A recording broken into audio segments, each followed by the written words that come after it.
one last thing I didn't have ready. Let's see if I can get that ready real quick here. All right, that's ready. Okay, no, later. I'll do that later. Why did you shut up? Come on, don't do this to me. I'm in a hurry. Well.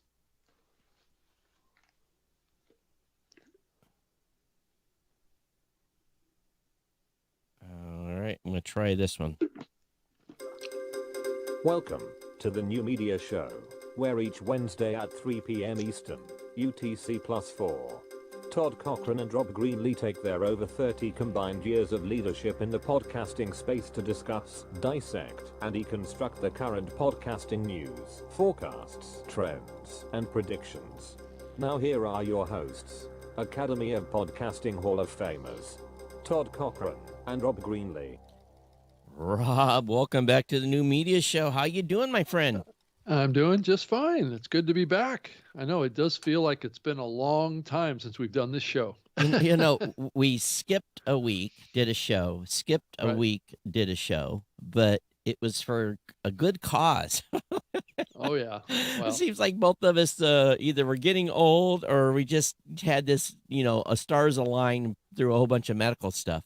Exactly. Sometimes you just need to get a couple things taken care of, as they say. Well, right? I don't know if you can, maybe I can show it on this side, but I can't show it. Maybe I can show it. I can't. I have a big, well, it's a 3.5 inch. Everyone that's seen it has said, holy S. Right. Because, when I took a picture of it over my shoulder and posted it on Facebook, because, someone, there was some rude comments made, but it didn't look that big. But when I was sitting in the chair and she had the scalpel and I could see from a reflection from the window what she was doing, I'm like, how much are you taking out? I said. And, wow. Yeah, so it's been pretty tender on my back, but I would imagine about 30 stitches and then glued it, and there's a big bump. It's slowly going down, but yeah, so I'll know here, and they're going to send. I already know the initial pathology, but they're going to reconfirm and let me know in the next couple of weeks. But that's good. And then you've had some medical stuff done too, so you've been on recovery. Yeah, I had a little work done on a hernia, so. Okay. So that's what I had done. So it was actually, I think I mentioned that I had a kidney surgery like 2 months ago. So there's been some stuff, that have come up. So you've been, and they are age related to some degree, but they're also, both of them are very, very common in men too. Yeah. So these are all issues that men have to deal with as they get older. I had a belly button hernia probably 15 years ago or something, and a little operation for that. But overall, knock on wood, things are pretty good. And I don't have melanoma cancer, so I'm not dying. Yeah. And we had a listener of the show listen to my advice and went and got some spots checked. Oh, and his prognosis, don't eat me, James Cridland, was negative. He said it on Facebook publicly, so I'd be able to save it. So James went and actually had a couple spots checked and had him removed. Yeah. So again, if you don't know, and if you haven't listened to the show, I had a pretty big melanoma scare. So if you have a spot, go get it checked, please. And we don't. It's a completely preventable death sentence. So, I guess that's the main thing. But anyway, I was actually in Columbus Monday and Tuesday. So I did Marigo's show on Monday, went down there, and we had Taco Tuesday yesterday to celebrate Thanksgiving. Had the team together. We did a little fun trivia thing. So kind of had a team event yesterday. The night I basically got up pretty early this morning, and not super early, but I drove back and fought some of the pre-Thanksgiving traffic to get back here to Michigan. But here we are. Happy podcasting. Happy podcasting. I know there's been a lot of stuff that's been going on in the medium too, trying to keep up with it all. in the face of doing all the things that we've been doing it can be a little challenging at times. But yeah, there's, I think the last few days, the focus has really been around big money coming into podcasting Yeah. more and more. The Samsung, announcement of supporting podcasts in Europe, and Spotify's got like $3.5 billion that they want to spend on buying things. Come on down. The price is Right. right. Step right up here. We get, we can. Hey, if they bought Anchor for the money that they spent for Anchor, then that should make you and I worth about another zero on the million level, Right. so, or two. So come on down. The price is right. Now, I think now they're just probably going to be buying content. Yeah. And supposedly Joe Rogan was number 2 this week over there. So something has happened, and some indications there may be some manipulation of data. I didn't quite understand the piece. Like to have more information on that. But yeah, that's interesting. Yeah, it is interesting. Yeah. But go ahead. Yeah, it's just a lot of stuff that Spotify is doing to push the envelope on things out there. There's no question about that. Coming out saying that they have $3.5 billion that they want to spend on acquisitions is a pretty buzzworthy statement to make. That's a big number. Right. And it's like, really? It does kind of cause you to pause a little bit and say, what was the real purpose of announcing that? They could buy the entire podcasting space for $3.5 billion. I think they could buy Libsyn, Podbean, Blueberry. They could take the top 10 players off the field for $3.5 billion. Probably. Yeah, that's probably true. Now that's, that doesn't get them any content. That just gets them a service provider. But I don't know, Now, I mean, for the record, they're not talking with us. So just so everybody knows. Yeah. I mean, if that or anything like that were to happen, I guess you could be concerned a little bit about the open nature of the medium, right? Mm-hmm. What would happen in that particular scenario? I don't think that any one company can control RSS. No. I think that's going to be something that, maybe some larger companies may think that they can do, but I'm not sure that it's going to work, or if that's really in their economic interest to even do that. Well, there's been a few people that are on the dogging end of, they're now dogging RSS again. Yeah, I've seen a few articles come out where, if we only could do this or that. And I'm like, whenever I see an article that comes out that is badgering RSS, I'm like, okay, what's the agenda? What do they want to do? Who do they want to control? Who, how do they want to lock this content back up when it's free? So, well, that's essentially what an exclusive does when it's only listenable on one platform. It's basically taking RSS out of the picture. I don't think that's happening very widely in the podcasting space right now, but and it never has. I think people have tried to play this game in the past, and it's worked a little bit, but it's never really caught fire. I think Spotify is probably the one to point to say that they're probably more active in pursuing that type of a goal than pretty much anybody else in the medium right now. Yeah. Well, I don't know. I'm at this point, they are not, for as much money as they have spent, right? They have not got as big of a bang. Again, market share. They may be bringing, again, everyone says, they got more bodies, but they're not listening, So I think we give them too much credit for what they're doing in the space. Yeah, and I think putting out an announcement saying that they have $3.5 billion is basically link bait to tease the industry, to make them more appealing, right? To players in the industry, right? Yeah. Thinking that Spotify is going to, be the ruler of this medium, and they have all this money to spend, and it's going to cause everybody to focus on Spotify, right? Yep. It's half marketing, half business. So I think I agree, Todd. I think you kind of have to take it with a grain of salt and say, well, what's the real agenda of putting out a number like that? Well, if you look at, Apple has $200 billion cash on hand. So, if somebody wants to flex. But Apple's not putting out statements like that either. Well, I'm going to spend $2 billion of that on the podcasting space. No. Right? Yeah. Right. Yeah. Yeah.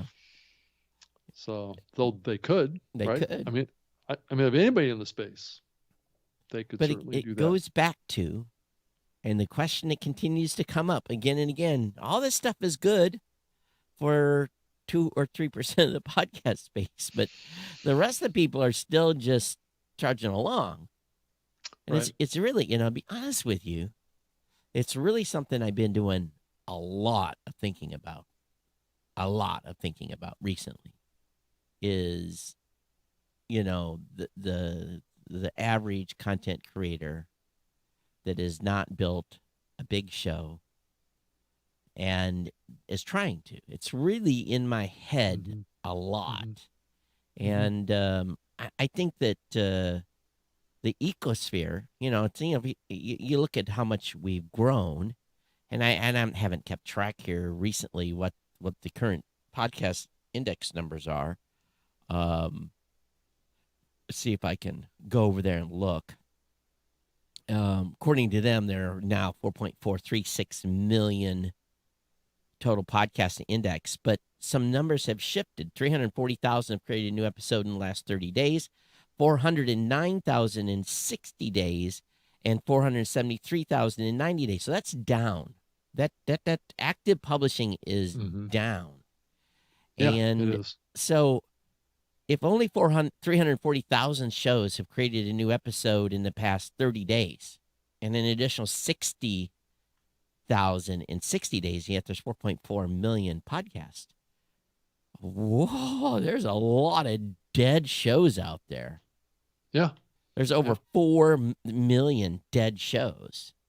And I think that number is growing. So, yeah. And what I'm hearing, as a percentage against the active shows. And what I'm hearing is that, a lot of these numbers are inflated, obviously because of a couple of people that are out there in the space. But if you're an active podcaster, you got a pretty good shot at being successful.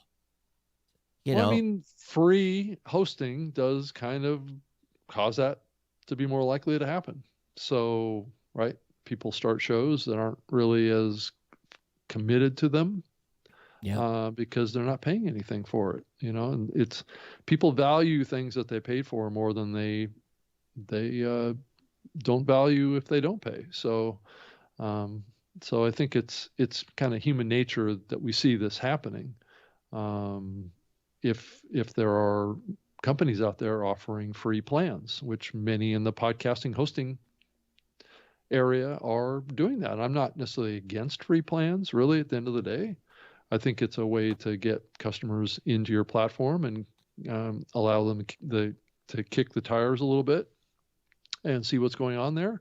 But I think that the right way to do it is to have a combination of paid and free. Well, what I'm seeing, and by the way, I want to mention Eileen has said hello in the chat. She says, "Hi, Todd and Rob. Glad to see you back in good health." Thank you, Eileen. And she says, maybe by making that statement, Spotify is challenging Apple to make a big investment to match theirs. They don't have to.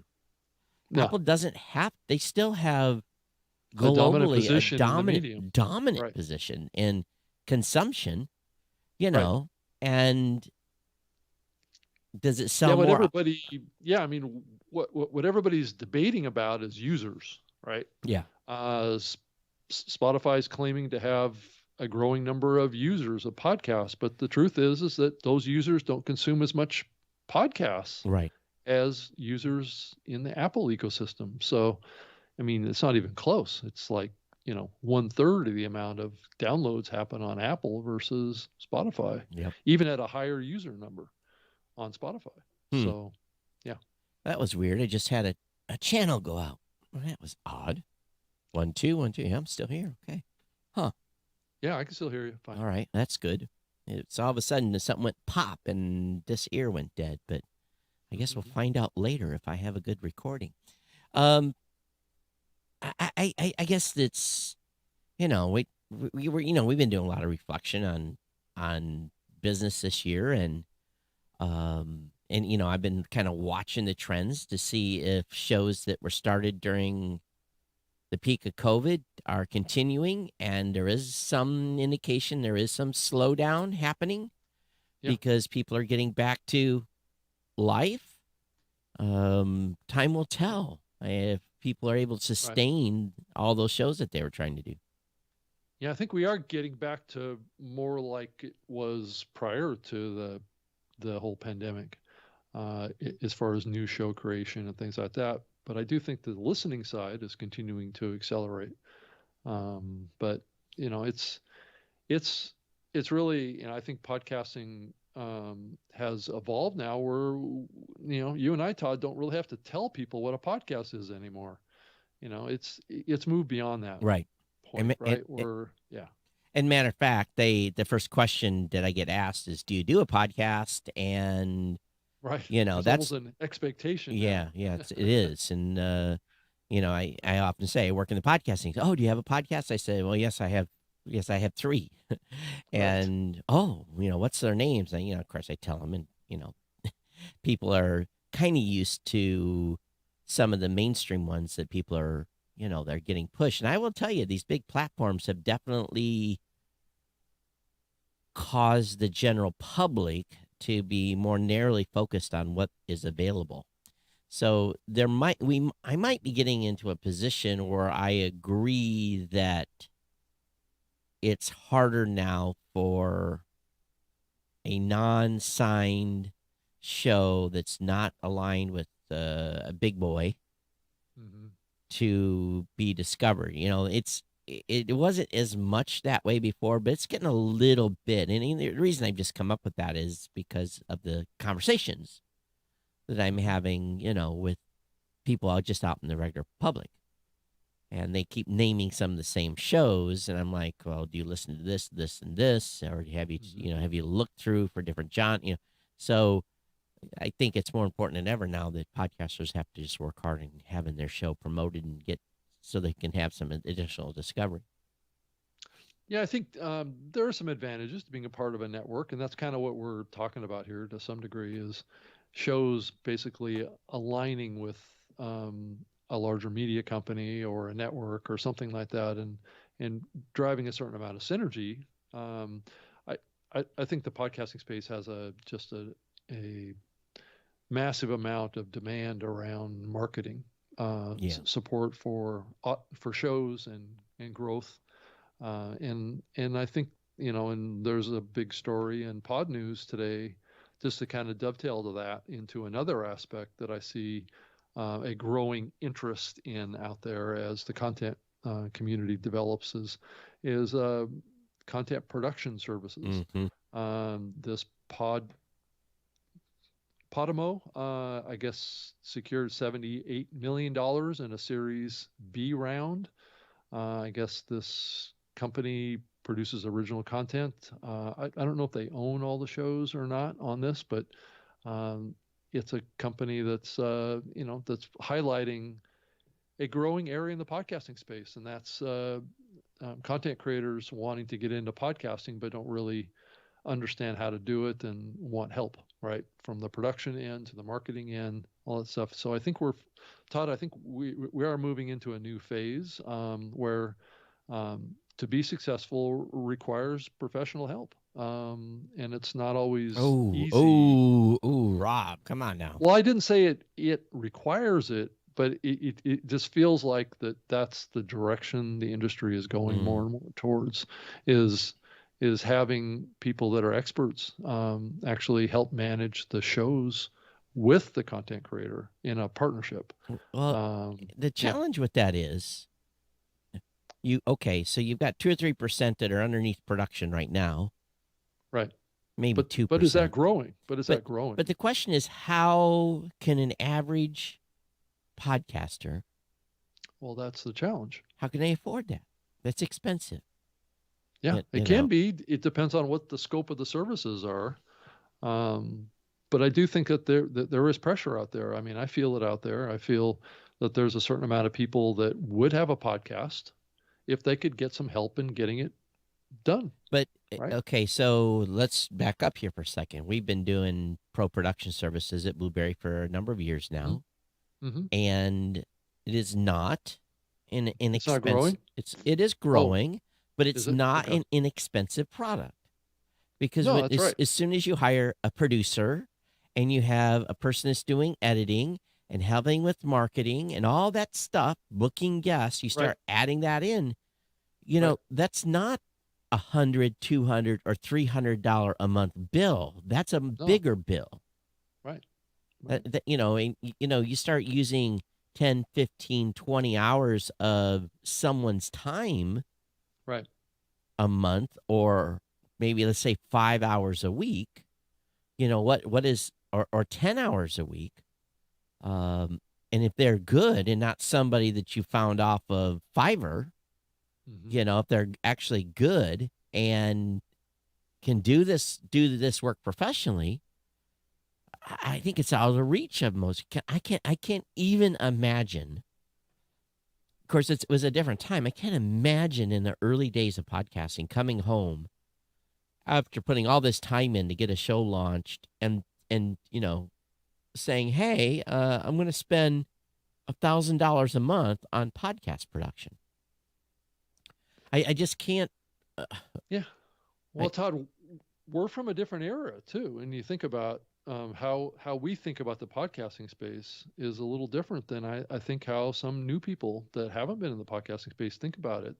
I think a lot of people are used to paying for support services. People pay to have their websites worked on. People pay to have all sorts of things done, PRs, support. I think it depends on who we're talking about. If we're talking about existing business professionals, more and more people are creating their own companies now. I mean, this whole this whole movement towards people quitting their jobs and starting their own their own businesses, their own consulting stuff, their own utilizing technology is kind of opening up this door to people that are generating revenue with what they're doing, and they want to extend what they're doing, and they want to get help doing it, right? Because they're full-time doing their consulting or their whatever it is, their masterminds, and they're selling their products or stuff like that. So they're so busy that they don't have time to do the full spectrum of podcasting. But at the same time, just like Mike is saying in chat, then you get the so-called experts that just take people's money and do not know crap. I get calls all the time. My client, most of the time, my advice is that your client needs a new consultant. So, you know, it's true, because we have podcast professionals that are managing many shows calling us and asking us questions that we go, huh? Shouldn't you know that? Hello? That. Yeah. You know, so I've had a recent conversation stemming from something that happened at She Podcasts. My team brought back, met some folks and made a contact, and I've had some ongoing discussions with some folks, and it's the first time in a long time that I've actually I talked to someone that I could talk on the same level. We were on the same page. I didn't have to explain things. It was just like a brother from another mother. It was one of those, there was synergy, right? In the discussions, they would say something, I would say something, and it would just like it would come out of my own mouth. And that type of conversations with people that are in the podcast production space is rare. And I don't claim to be a know-it-all. You know, you have to, all dogs have to be taught new tricks, and I like to see people with different processes and stuff come to the market. So there are some really good ones out there. Right. And their phones are ringing off the hook. Yep. But again, when I ask who are your type of clients, it's usually a B2B, it's some sort of business. Yep.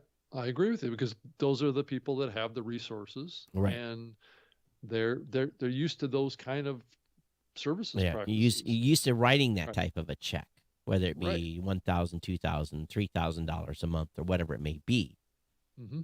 And there's more and more of those kind of companies being founded and created now. So there's like this engine that's going on that's creating this, and I think it also creates a push on some other areas too, which is the marketing services, right? To drive audience. I think if a company invests, or an individual invests in creating a team to help them produce a podcast, then I think there is at some point a push around getting results, right? Growing the show, building a successful audience, that will lead towards monetization. That then that investment can be recouped, right? Right. So I think it does create this cycle of expectations that aren't necessarily bad. They just put additional pressures on a particular situation, along this path of, you get support services, you are investing, and what do you want when you invest something? You want return on it, right? So it puts pressure on the whole ecosystem to perform better. And as part of the discussions I've had with this group, they pick up a lot of business because people have gotten fired, Right. because they got associated with a group that, Right. couldn't deliver what they promised. So I Yeah. think that's part of the issue I have too. And sometimes I see things being posted on social that I just kind of look at sideways and I'm like, wow, that's pretty bold. It's a pretty bold statement from a, I'm going to help you grow so much percentage points. I'm guarantee you that. I'm like, okay, how, are you buying that, or what are you really Right. doing? Right. And I hope that doesn't lead to, more and more people trying to do the whole spam marketing thing where you're buying downloads, like sparked for a few years back in the space, and caused all the hosting platforms to scramble to block those kind of requests. So, it's probably not an issue, but it does concern me when people are paying for support services, and then they have a higher expectation of growing audience. And what happens if they don't grow audience? And it's not always the production company's responsibility to force a client to produce a show that people want to listen to. Well, So maybe we should ask here, right here on this show, those of you that are listening, how many of you paying someone to produce your show? or help you in that process. Yeah, or Right. help you in that process. Now, I'll come up and I'll tell my numbers. So I have someone that does pre-show research for Geek News Central. Yeah. And basically it's a couple hours of prep. Now, if I have that person stand in for me and do a complete episode, I pay him $150 for the complete episode. They stand in. If that individual stands in and does everything. Right. If he's just doing prep, then it's at about $16 or $17 an hour is what I pay for prep. So my total bill on a monthly basis is anywhere between $200 and $250 for just the person to do 8-episode research, just the research. None of the I do the recording, I do the no editing, I post the post. He just does the research. So for me, getting those 2 hours back, those 16 hours back, right, every month is, inexpensive as compared, my time is more valuable doing something else. So I can understand that, but I don't ship, that sounded like SHIT. I don't ship my media file off for someone to edit for 5 hours. I do part of the show notes. So, But my writer bill for Geek News Central runs about $600 every month, just the writer bill, the bloggers. Yeah. So, so I mean, that doesn't feel that bad. I mean, if you're getting content created for that. Yeah, and I have a budget and we have a limit. I sometimes they run out of budget and we go 3, 4, 5 days without any blog posts near the end of the month because we run out. So it's not like they have free will either. So okay, this is your limit. Set the limits on each writer how many blog posts they can put up. But and again, I pay that. This is Todd's bill. Todd pays this. This isn't what Blueberry pays. This is what Todd pays. This is on my dime. And so are you seeing content created on a blog coming back with a good ROI on the investment? Rob, I wouldn't spend $600 a month if the ROI wasn't good. Yeah. So you're driving a significant amount of traffic is what you're doing with that, right? It's feeding the Google beast is all I'm doing is I'm feeding the animal with new content. Mm-hmm. And not every article is a winner. And then a certain percentage of people react to, follow or subscribe to the show. It's not a perfect strategy, but it's one of many, as we've often talked about. Right.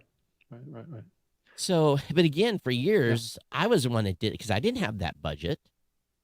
So I was the one that did it. I did the writing. I did the 2 hours of pre-research and all that stuff. So, yeah, I did the same thing for many years too. So I know what you're saying. So I had a little team. It was my wife and I that worked on the early show that I did, and that was that was a full-time job when I was building the show that I started back in '99 to get that built. I didn't work for a podcast platform for the first 4 years of that show. So I was working, full-time jobs for other .com startups, but it was a lot of work, doing everything. So, and I think every podcaster should do everything at least once. Yeah, I think that experience is so valuable. I agree with you, Todd. I think I've seen a lot of people that have started out getting a team and then creating a podcast. And I think that there's always something a little missing from the congruency of that process because the show host or the owner of the show doesn't really see the big picture of what's happening with the post-production and the pre-production and all that stuff, especially if they're getting pre-production support. And how that all buttons together in the post-production part is sometimes things can go wrong. Well, we also see, and I'm sure you guys do too, when we're doing client calls, and there's 15 people on the call. Right. You set up an appointment with one to talk about their podcasting strategy, and you talk about our services, and then there's 15 on the call, and you're like, 15 people for one show? Wow. And and then it usually is a company or a group, and then the opposite happens sometimes is they're already at the 10-yard line ready to launch, and then they come shopping and say we're going to launch 30 shows, and you're like, okay, here's what it's going to cost, and then they get sticker shock, because they're like 30 shows, right? And what? How much? And and it's not that big of a bill, but if you've already built a team of 30, a $400 hosting bill should not surprise you a month. Right, that's true. If it does, then hello, how much? Right. Yeah. I think this is all kind of growing pains for the medium. I think it is a medium that's kind of growing up, and expectations are elevating around content that's being produced. I saw one article, and I'm not sure entirely how this maps to this conversation, but I guess one of the member stations for National Public Radio was quoted in saying, it was like one of the leaders from their member station community, right, of many hundreds of NPR stations, is now calling for NPR, National Public Radio, the mothership, to coordinate podcasting strategy with each of the member stations more. Wow. So I think what those member stations are. Oh, Rob, that was weird. Okay, hang on.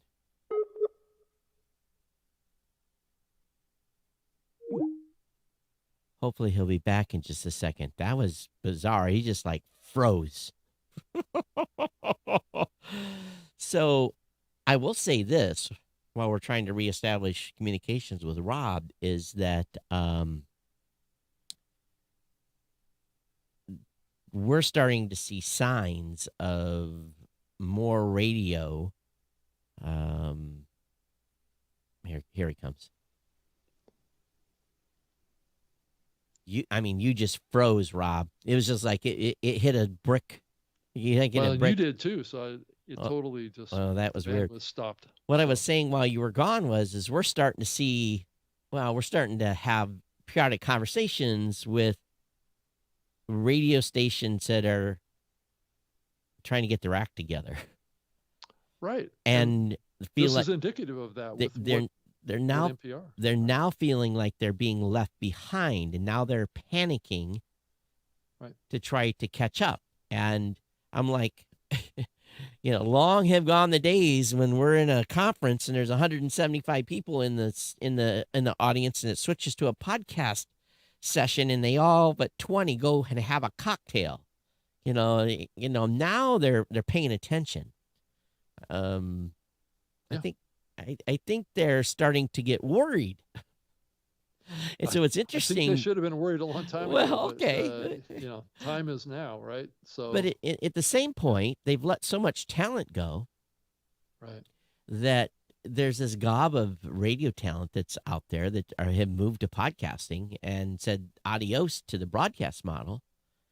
So maybe I don't know. I don't know what the future for radio is, but radio is starting to realize that, hey, if we had 10 or 15 shows on our website that we love, that we recommend, that we partnered with. How long have we been talking about this?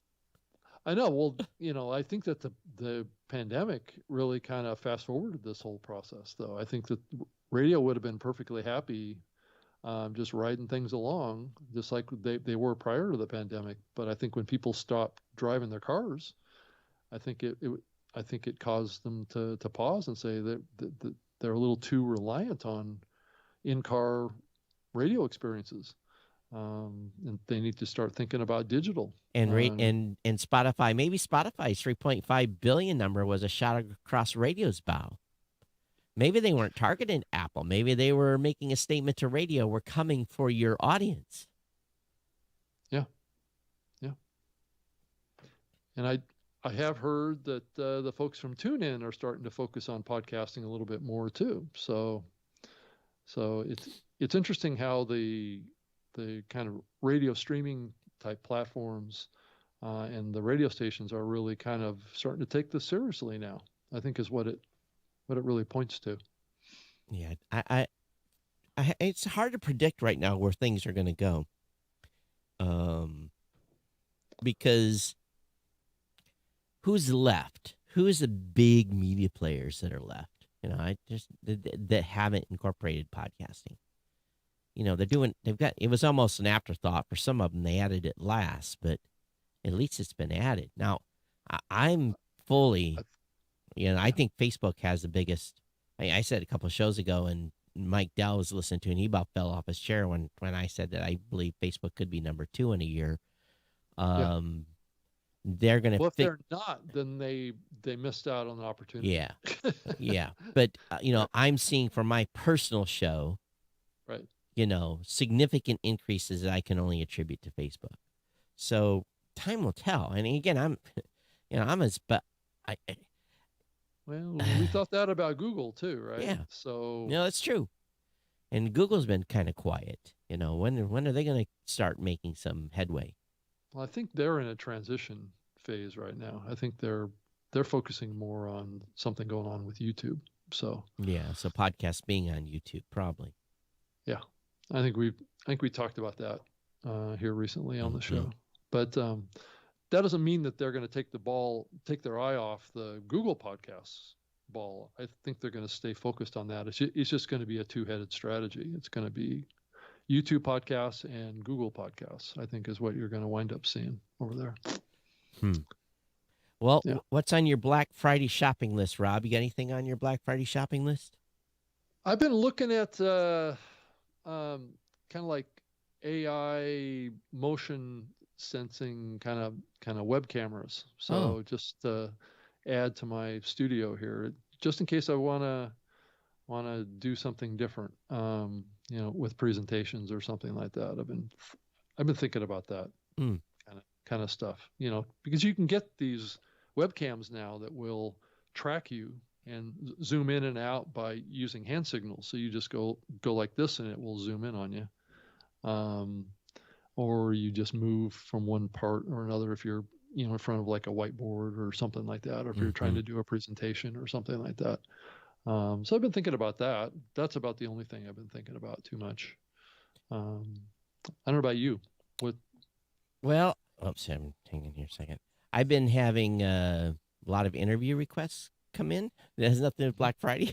No, like Black Friday goes, I'll be honest with you, usually Daniel J. Lewis posts stuff in the Facebook groups if there's any good deals for podcast gear. So I kind of keep an eye out on that. Our mic is for sale right now through Shure. The SM7B, I think, is $40 off. Wow, that's a lot off. I'm being a little facetious there. I know.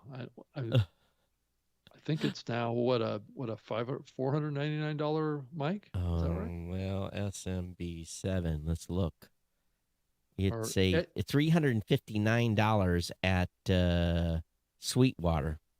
Okay, I think that's with the $40 off. And let's click on that and see if that's with the discount.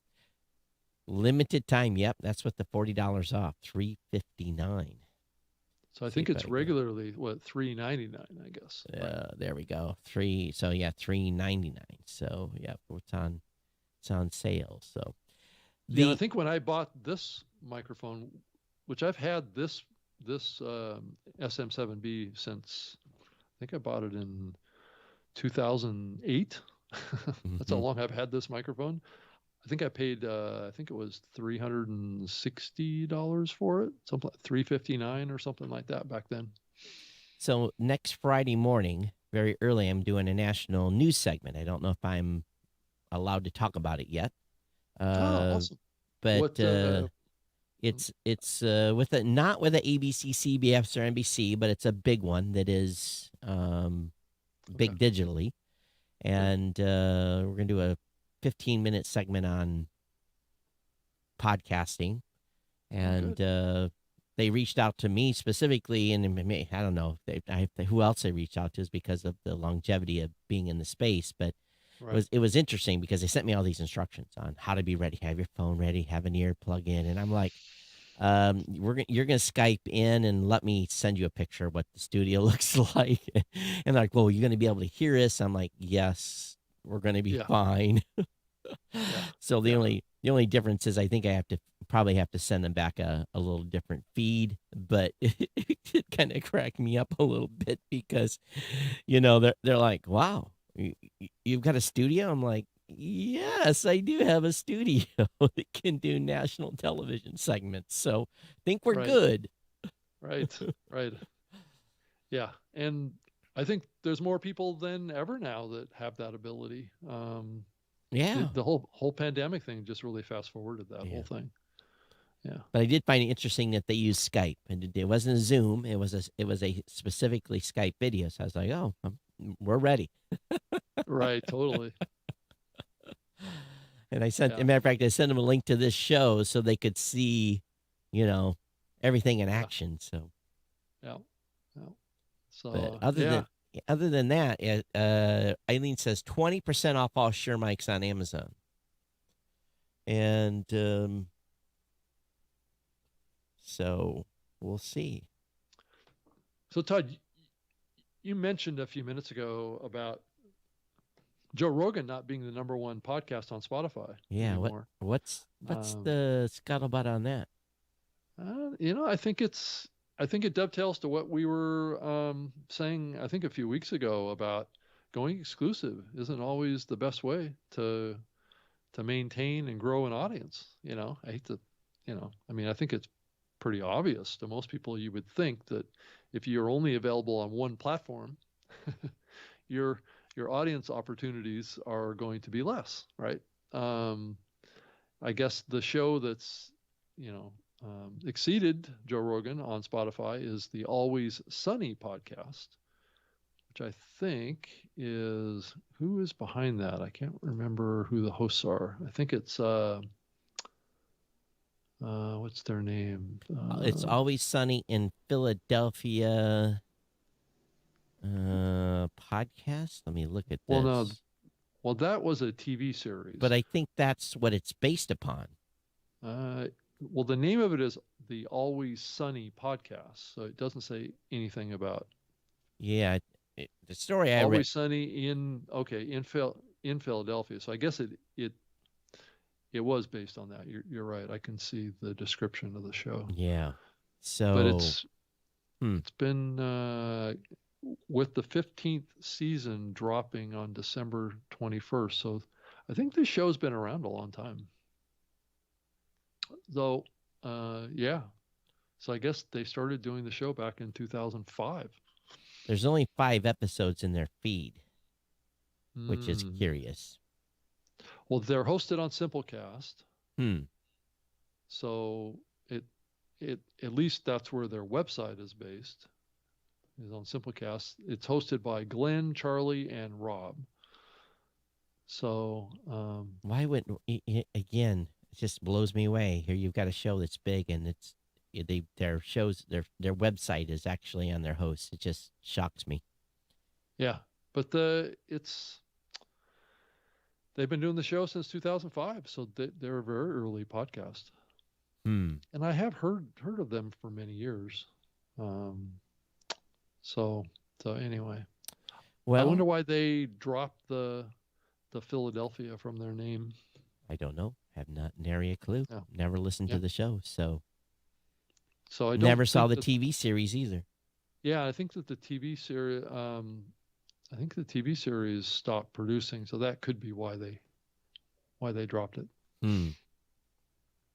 So, if it started out that way, but I don't know. It's interesting. So it means that Joe is vulnerable to being overtaken on the Spotify platform. But what did Pod News indicated there might be something fishy going on. So what's that reference? Yeah, it's not an exclusive show. Well, of course, So it also points to, if that's the case, it also points to the bigger thing, right? Would Joe Rogan be a bigger podcast if he wasn't exclusive? So let me read what is said in Pod News. Joe Rogan is the #1 podcast on Spotify again. The Always Sunny podcast has beaten Rogan to the top slot. Hosted on Simplecast, it's a fan podcast about It's Always Sunny in Philadelphia, a sitcom which returns for a 15th season. It's a non-exclusive show, and while we're sure they're on merit, we've heard whispers that there's some chart manipulation going on elsewhere in Spotify. What does that mean? Chart manipulation. So maybe they wanted to drive some additional attention to this show as opposed to Joe. Who knows what's going on here? This may be the tip of an iceberg. I don't know. I'm not making any statements or claims on that. But but I'm just reading what's being reported. Yeah. It does kind of make you go, Because if, he's obviously heard something from someone. Yeah, whispers. We like those whispers. We do too. You can always email Todd at blueberry.com or robg@libsyn.com and send us your whispers. Right. As long as I don't show the email on the screen, we'll keep it private. Right. Right. We haven't got any whispers lately. I know. I feel Whisperless. Whisperless. Hey, by the way, what happened to our, you were trying to arrange a certain guest to be with us. Did she not be able to make it, or just timing, or Thanksgiving, or what? Yeah, it's just timing. Yeah. Yeah, So, everyone's got turkey on their mind right now, at least here in the United States. yeah, this is the Happy Thanksgiving episode of the New Media Show. And to be honest with you, I had kind of forgot it was Wednesday until about 3 hours ago. I was like, "Oh man, we got a show today after being off last week." Yeah, I don't think we could have taken another week off. We might as well No, just throw in the towel towel. on the show, right? So, But but and it's yeah. kind of funny too, because I have not, I've been watching the news, from the various sources, and I just, there's nothing really that's like booming right now that makes you go, "Oh my goodness, what's going on?" I did find it interesting that Apple did put the refresh button back on Apple Podcast Connect. Oh yeah, right. To Yep. to make sure that you've got the latest episode That's right. showing up, which I thought was interesting because they're not using that separation, I didn't think, anymore between the directory and your library. Right. I thought it was the same now. And I did laugh. Chartable launched a podcast mirror competitor called Smart Feeds. So it's a new tool that mirrors your RSS feed. And, we've had Podcast Mirror online for 4 or 5 years now. So it's kind of interesting. Right. They're saying to make it easier for those that have a hard time getting chartable stats. Mm-hmm. Well, it shouldn't be hard. Anyone can use. I don't understand why people are having trouble using chartable stats. It's kind of ironic, but yeah, we uncoupled Podcast Mirror from Blueberry because we wanted people just to be able to use it as a service, and we get no insights, and it's actually expensive. We host those feeds, and it's not inexpensive to host the feeds that we're hosting on that. So, right. Because of the resources needed to make sure that they deliver quickly. So, right. Todd, have you noticed that there's been kind of an explosion of new podcast awards lately? Oh, there's one every week. One in Belgium, podcast awards was, I guess, some winners were announced. The actual People's Choice Awards, not the People's Podcast Choice Awards, which are mine, but the People's Choice Awards launched a podcast category. Interesting. So, and then there's the Webbies that always likes to play around with podcasting too. Right? Yep, $250 for an entry. Of course, the Ambies entries are closing soon, right? Yep, in December here, early in December, so it's coming up quick. And that awards ceremony is going to be in LA. Mm-hmm. So coming up soon. And I don't know if we want to mention, but there's talk of the Hall of Fame coming back. Oh, well, good. I haven't heard from Dan or anybody, so. Well, and that is proposed to happen at Podcast Movement in LA in the spring. So. Yeah, there's a lot of podcast awards that are out there. Big bunch of them. Yep. And so I guess there's a lot of there's a lot of activity in the podcasting space. I mean, right now, just the number of quality shows launching, I think we're at a whole different level. There's no question. But I think, like we were talking earlier, the overall numbers of shows, I think, has not been growing as fast as it did during the pandemic, in the height of the pandemic. I don't know what that monthly number is now. Have you seen a number on that, Todd? I haven't seen an overall industry monthly growth of new shows.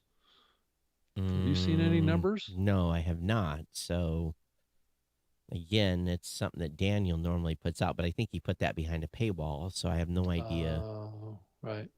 Yeah, I haven't seen that in a while. So, yeah. So anything else that you can think of? Let's see here. I'm poking around here. What else is going on? Though, you know, just a few days ago, there was an announcement put out by, I believe it was sourced through, what was it? Edison Research, saying that Joe Rogan was the #1 podcast. Yeah, that's what their results came up with. So, right. But or it was over the past 90 days or something like that, wasn't it? Yeah, I said the U.S. top 50 podcasts, Q4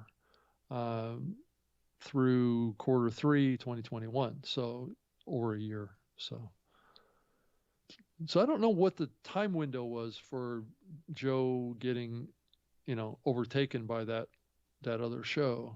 I don't know if it's in the last month or they weren't specific about it. Nope. I don't know. Yeah.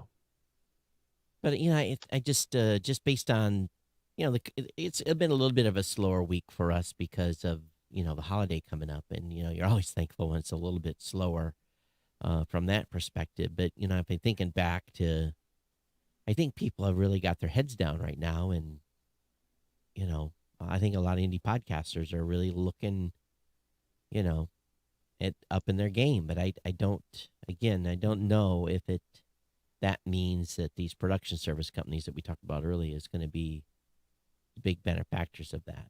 Because I think a lot of the stuff I keep hearing and talking to folks about is more really podcast 101 stuff. So maybe people are starting to take a breather and reassessing. It's probably a good idea as we're coming up close to the end of the year. Make sure that your ship shape when it comes to your podcast. And of course, the stuff continues to evolve over at the Podcast Index and that group. They continue to try to push things forward. Yeah. But yeah, I think it's all been good on that. Well, you guys you guys have had some new announcements. You guys just had another person added to your board of directors that came from the IAB, which I thought was curious. So yeah, so you guys are continuing to shake things up. Yeah, we're trying to, it's trying to add to the advertising capabilities of the platform, and certainly having a board member like that helps in that direction, I believe. With the AdvertiseCast platform. Right. It definitely is good to have somebody on the board that has that kind of expertise in the advertising business. No question. Yeah, I saw that the Fireside Chat folks raised another $10 million from NFL stars. I thought that was interesting.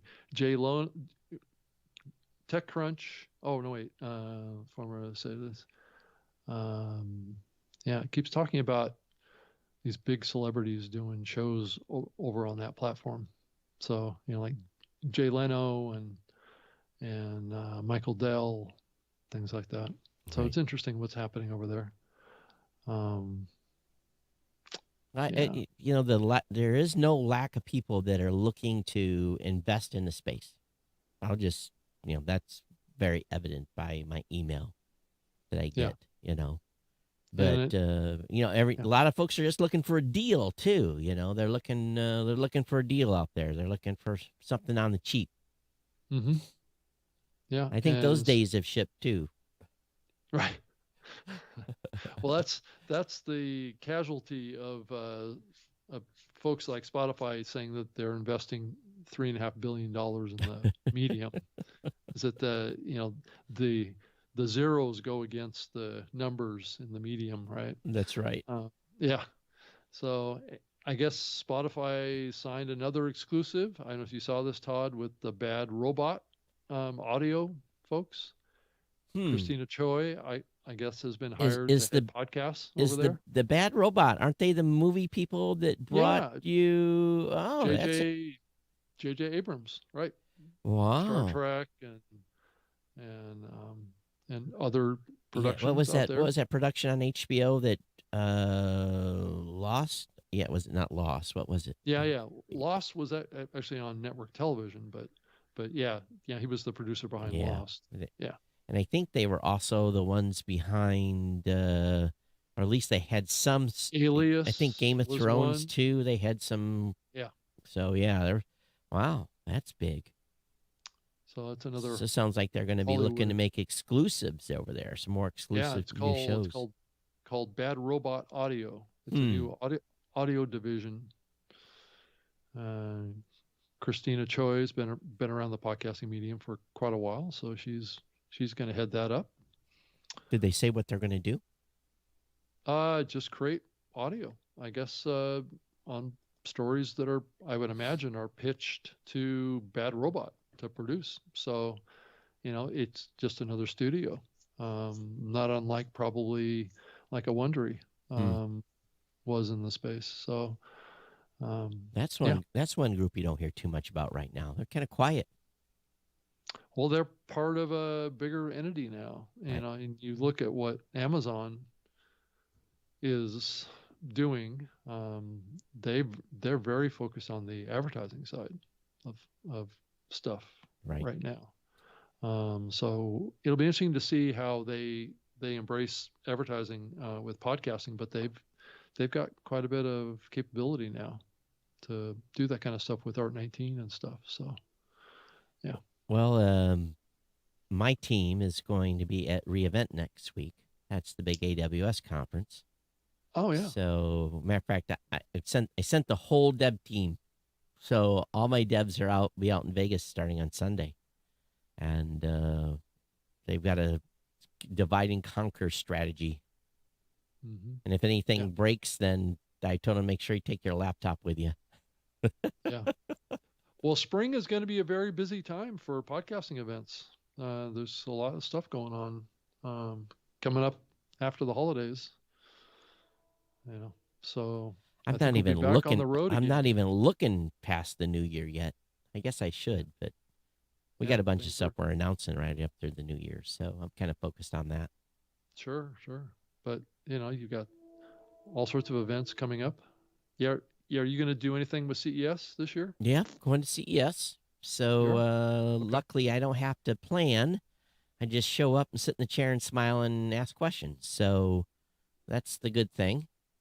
And as an elder statesman, I guess I get to do that now, and let the generation I brought up take care of the tactical stuff, take care of all the logistics of getting gear there and getting set up and cameras and lights, and so I just bring my happy smiling face.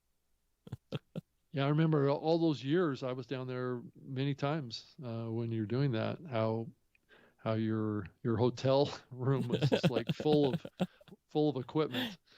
Yeah, there's a story about a hotel room full of equipment that almost got me ejected, but I got a few free years of staying at a certain hotel. Let's just put it this way. Andy McCaskey and I got rained out from doing a closeout shot outside LVCC one night. So we went back to the hotel room and shot the scene, and we moved the love seat around a little bit, got a camera in front of it, and shot the closing scene there. Well, the maid saw that and assumed we were shooting porn in the room. So the following night at 3:00 in the morning, I get a knock on the door, and it's the manager. And he's got like 5 guys with him. He says, Mr. Cochran, we are here to pack you up and escort you off the property. I'm like, for what? Wow. We don't allow this, because AVN was going on at the same time. We don't allow, he says, we do not allow the shooting of adult video in the hotel. And I'm like, you need to come over here to my laptop and look at the kind of video and I happen to have that sequence being edited. And I opened the lid of the laptop and hit play.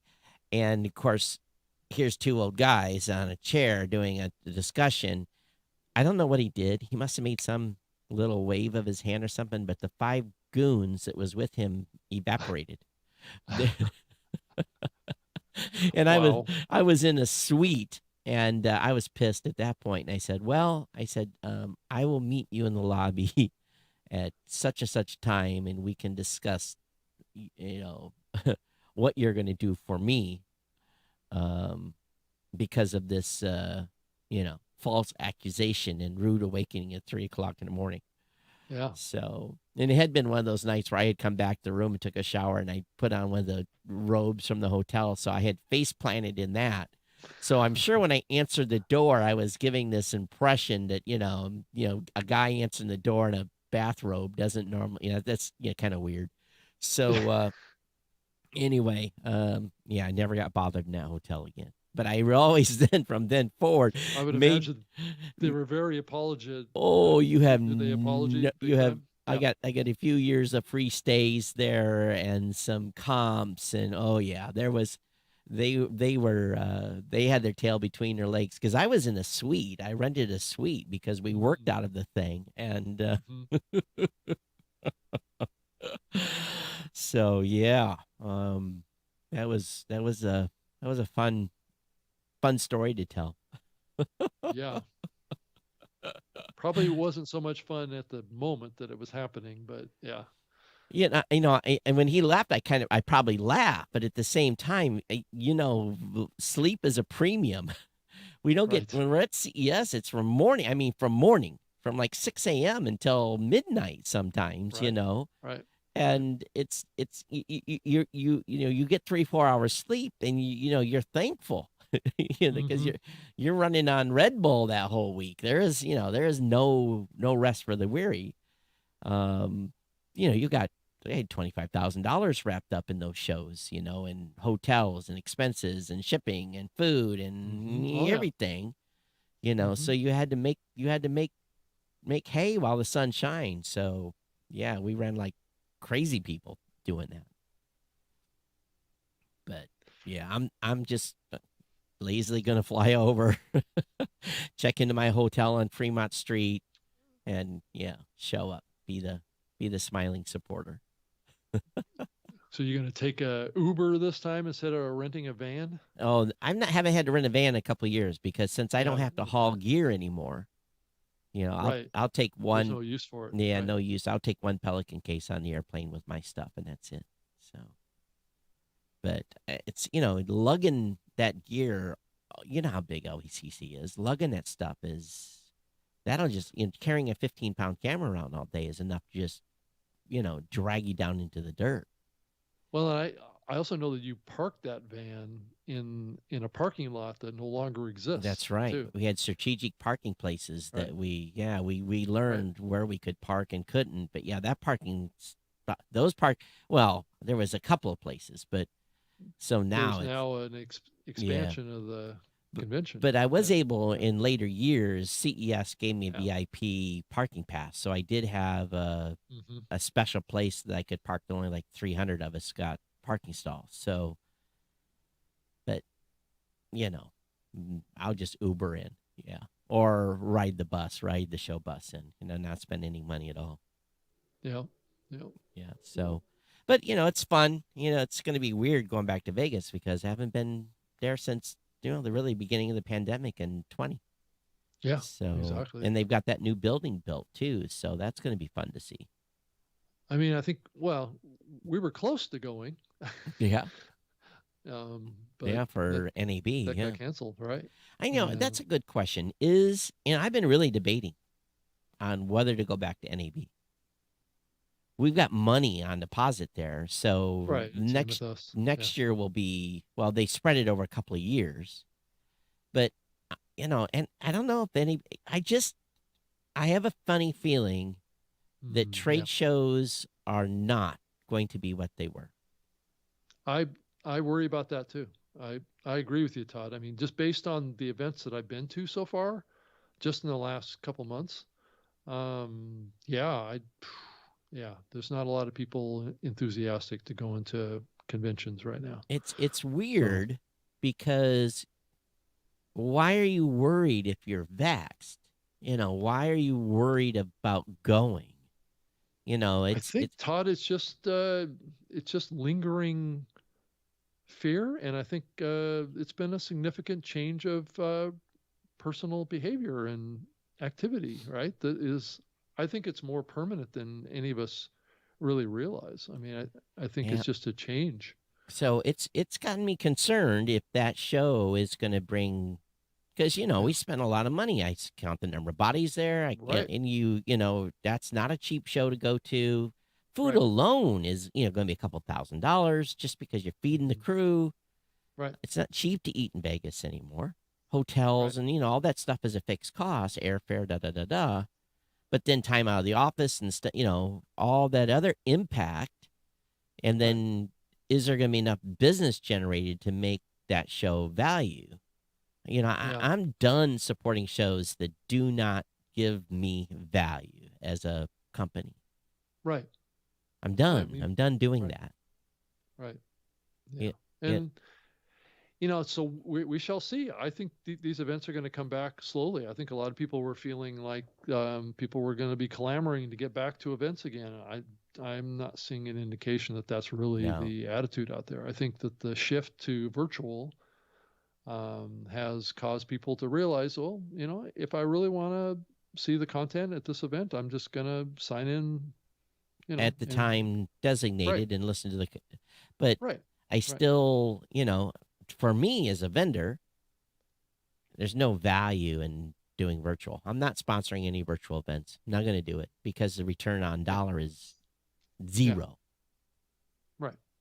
It really is. Because there's no connection that really is established with attendees. It's difficult to establish connections with attendees. You and I's objectives of going to a event is different than a podcaster's objective. And a podcaster's objective is to go learn and make, and see what's new and get educated. Our objective is to sign content creators. And I think Todd, more and more people are evaluating, just like people, people are deciding whether or not they want to stay in the jobs that they're in, because maybe that employer wants them to come back in the office again, and people are making different choices now. People got used to a different way of life. But it's going to be hard to shift back. I'm also concerned about productivity. Some people are more inclined to be very productive when they're at home and some are not. Right. So, I think what's going to happen is companies will probably start looking at performance, seeing where as compared to other employee performance. And, some people might be surprised, that they think they can, scam for a couple of hours a day. This is what I hear from other companies that are doing virtual. And I don't think I'm having a problem with my team because we're all busy. I can see we're all busy. But I think some other companies that are bigger, that maybe it's easier for people to fall into a hole and not be seen. I don't know. And what does it do for promotions and that type of stuff? Because oftentimes the promotions that happen in the company are those shining stars that show up and really you can see the difference. Right. Yeah. So I think change is happening. There's no question. And people are making different value choices around how they live their lives, where they live their lives, more than ever. That's why we saw so many people escape out of New York and escape out of LA to move to places like Boise or Vegas or into the Midwest. There's a lot of people moving to, Nashville and it's that migration still happening. It's still happening. I would think it's probably not happening as aggressively as it did months ago. As aggressively as people are bidding on rural homes, it's still happening, I think. Yeah. But here's an update. Starlink sent me an email. Oh, okay. Yeah. Tesla. We'll start talking about Tesla next. Delayed. I'm not going to get in. They're not going to launch in my area, quote unquote, until April of 2022. It's supposed to happen fall of 21. Their reason is they can't get terminals created fast enough. They can only create 5,000 terminals a week, and they have 14 million people waiting for terminals. And what's a terminal? Are those that's the satellite receiver dish? Right. Yeah. Right. So they can only do 5 because of chip supply demands. So they're ramping up, and now they're trying to get more manufacturing facilities up. They said by spring, they'll be able to do 20,000 a week. But here's the problem. That's still only 100,000 or 80,000 dishes a month. And if you got 14 million people waiting for dishes, that's a drop in the bucket. Right. It's nothing. So they're going to have Yeah. to pick the pace up. Yeah, I But think that company that's making those new satellite dishes is based in Seattle, I think. well, it's That's Starlink, so whoever, right. I don't know if they outsource that or not, but Yeah. so the chip shortage is quote unquote what's causing the. I think they were a little bit behind the eight ball and ramping up. But what's dumb, what really pisses me off, and Elon Musk, if anybody's a friend of Elon Musk, please tell him someone over there needs their ass beat. Why are they sending dishes to people in high density areas that already have 3 or 4 service providers? No one in major cities should be getting a dish. Right. They should be trying to, they would make a bigger bang for the buck. Because, I have no choice where I live. I'm paying $99 for, horrible connection. And whereas right here, 12 miles away, I have 3 providers here I can choose from. So they shouldn't be selling into urban areas where there is connectivity. Fringe, yes. And then external, but I don't think they had a good rollout strategy, because I keep hearing people getting dishes and like, oh, I'm just using this as a backup connection. And I'm like, you've got 2 internet service providers already. Come on. Todd, I think a lot of those satellites are being deployed so they can be used with cars. Well, they can't be moved. Well, then you can't. They're region locked still. That's probably the priority on the use of those satellites, is to work with the Tesla vehicles. I don't know. They're going to put them at their charging stations, but that's just a drop in the bucket. Right. Yeah. So anyway, yeah. So that's probably why they're having them do coverage in the urban areas. I just beg, borrow, steal. Somehow I'm going to get up higher on the list. Someone in this show's got to know somebody, and let them know Todd needs a dish. I don't care. I'll cheat my way to the front. Start a campaign, Todd. Todd needs a dish. I do. Yeah, that's awesome. Oh, one thing I'll be honest with you, when you have slow internet, it sure precludes you from doing much work. It does. Yeah. It does. You're forced to not be on the computer. Right. Well, you're going to be working mainly on your phone, right? Well, my phone is even horrible. So it's not. It's not just. If I had good internet on my phone, I'd be using my phone. It's not even that. The phone connections, 1 bar. Talking about, sometimes I used to switch to the 3G network because that's the only way I could get text through. So now they're getting rid of 3G come January something for both. Right. So I don't know what I'm going to do. It's going to suck. Right. At least when you have good internet, you can Wi-Fi, connect to your Wi-Fi and use internet calling on your phone when you don't have a bar.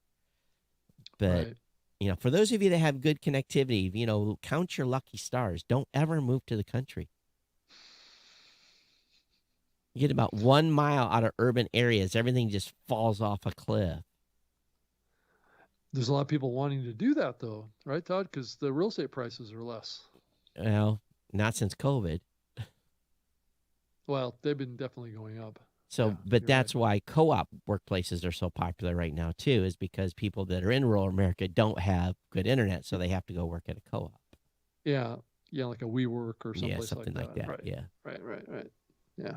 So anyway, I hope to, all these conferences coming up, Todd. I hope to get this show on stage at all those events, or at least as many as I can, so we can get back into doing live in-person stage shows again, kind of like what we did at Podcast Movement. So I kind of want to keep that ball moving. Well, if you're planning on some, you need to keep me advised, so I'll know whether or not I'm actually going to be at those events. So again, well, I think the ones that we're talking about, you probably will be, like Podfest and I've heard nothing about Podcast Movement. I've heard nothing about Podfest. They haven't contacted us at all about that show.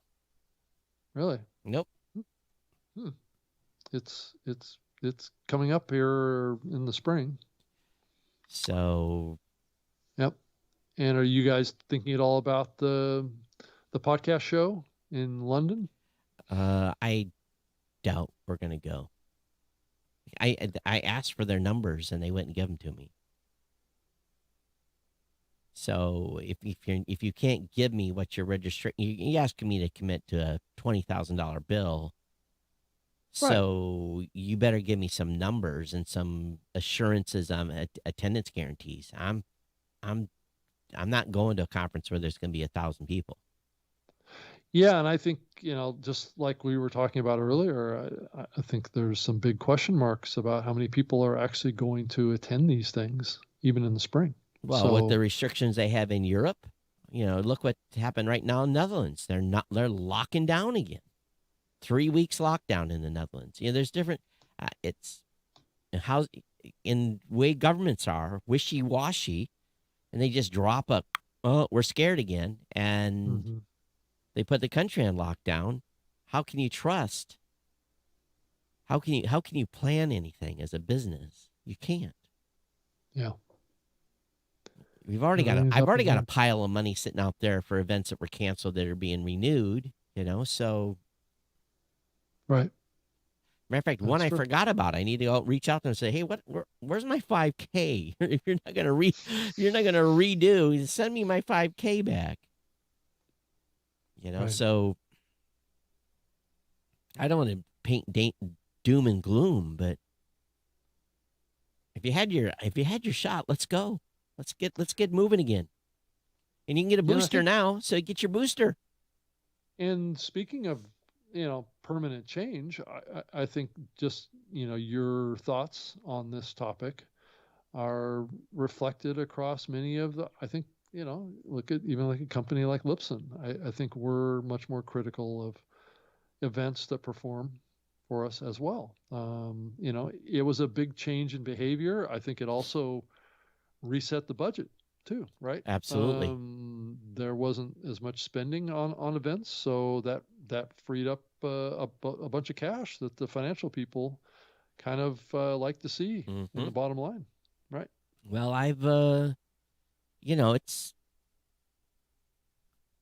again, I have. Sometimes you have to go to wave the flag and say we're still here. It's a given. You have I'm not to saying that Rob, your camera went out of focus. I don't know what's happened, but it's I just have to have return. Yeah, you're right. It is going. Yeah, right. That's really odd. But I if there's podcast conference hosts listening, if the exhibit hall doesn't have all the major vendors, then, and you're not thinking about them, and you're an afterthought saying, oh, they're just going to come anyway, no matter what. Right. It's time to, I'll tell you what they did at ATD, and not at SHRM. At SHRM, yeah, that thing is way out of focus. Something's happened. There you go. You got it. Okay. So at SHRM, it was like a professional tech conference. They fed them morning, lunch, and late afternoon. There it went again. They fed the attendees in the exhibit hall, and that got people to come in and kept them there, and they didn't go running off. And the sessions went into the early evening, so even though it was a small group, the traffic stayed and didn't wander off somewhere. And boy, that thing is drifting everywhere. You're gonna need to figure out how to lock that focus. I'm gonna have to probably restart it. But so I think vendors are the folks at these events are going to have to start figuring out a way to make sure that the vendors that are there actually get the traffic that they paid to see by going to the event. And for me, I've already re-signed to go to one conference because the quality was fantastic. I had 100 great leads coming out of a conference, and to me, 100 great leads, I only need to convert 5, and I pay for the whole show. So there has to be value back, in versus just waving the flag. So that's why I'm on the fence with NAB. Especially they shoved us over into some no man's land on the last one. Yeah, and I saw this at a couple of events that I've gone to where they were basically, sponsors were coming in and sponsoring, visuals, but there weren't any staff there. So I still think that there's a hesitation. Boy, that camera is really not doing good stuff. Normally you can lock the focus so it doesn't drift like that. What kind of a camera is that? It's actually a camcorder. It's like a $900. It's like a $900 camcorder. Yeah, it should. You got to find the way to lock the focus on that manually. That's what I do here. All these are set to manual focus. Turn off the autofocus, and then I control there. So, but anyway, we're just about the end here. So it doesn't look too blurry on the screen back here, but like I said, it looks blurry on the one from me. But as Mike says, I could see going to NAB just as an attendee might be worth it. Maybe we make as many connections as an attendee as we do exhibiting. So yeah, I think you can walk around and talk to people in booths and accomplish probably as much as you would if you had a booth. Yeah, yeah. So I think if the people that are there, again, it depends on who shows up. If they send management, then it's worth going. If they send secondary staff that are non-decision makers, then it's not worth going. Right. So it all depends on who attends, who's the makeup of the people. And I guess if the companies decide they're going to go, you would hope that they would send key people versus, lower level staff. Mm-hmm. Because oftentimes the lower level staff maybe doesn't have the strategic vision that you're looking for to have the conversation, whereas you talk to them and they blow you off. Whereas if a senior person, they've got an agenda, they've come to see you on purpose because their time is valuable. And that's a good lead. So I don't know. Time will tell. Yeah, that's true. So I think we'll be back with the show next week, I think, right? Yep. Same time. We're back in the saddle. Back on track now, I think. And I'm not going anywhere until the first or second week of January, something like that. Yeah. I'll try and find another guest that we can bring on here. Although, let me look at the calendar. So we're here on November 24th. We move right into December. So the only impact of the show potentially could be, I think we're okay. 22nd is on a Wednesday. Christmas Eve is Friday. 29th, New Year's Eve is Friday. So, I might be going to Tampa and see my grandchildren and maybe making a run out east Seattle to see my two kids out there. But if I do, it's just going to be short 2-3 day runs that are not around a show day. So that might be good. I might be here all the way through the 5th of January. We'll see. Oh, actually, 5th of January, I might be in Vegas. I don't know. I have to look at the dates I booked the hotel. Yeah. So. Okay. That sounds good. All right. Hey, I'm Todd at blueberry.com. At Geek News is my Twitter account. Rob?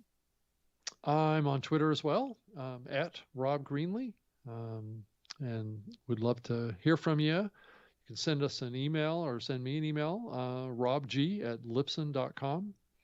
And you can also send it to rob.greenlee@gmail.com too. I've noticed some people will send to that address and not my Lipson address at times.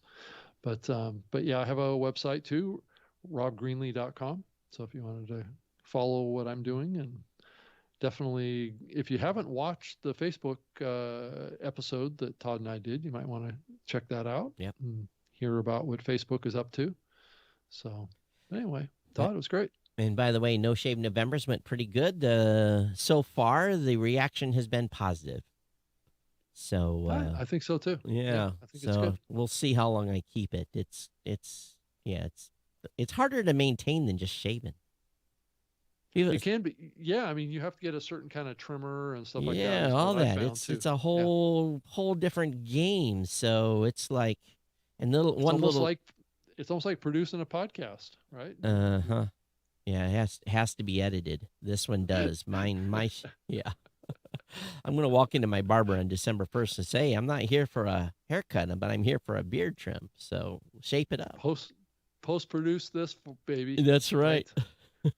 All right, everyone. Thanks for being here. And as always, if you thought the commentary was good value for value, we'd love to have a donation or two. Rob and I definitely have a long list of Christmas presents we want to buy. Yes. I don't know that it's long, but I think, yeah. Yeah. So anyway. Big ticket might be the right way of saying it. I have no big ticket stuff for Christmas. So You don't? Nope. Wow. I'm on a budget. All right, everyone. We'll see you next time here on the New Media Show. Take care. Bye-bye. All right. Bye. Oh, wrong button.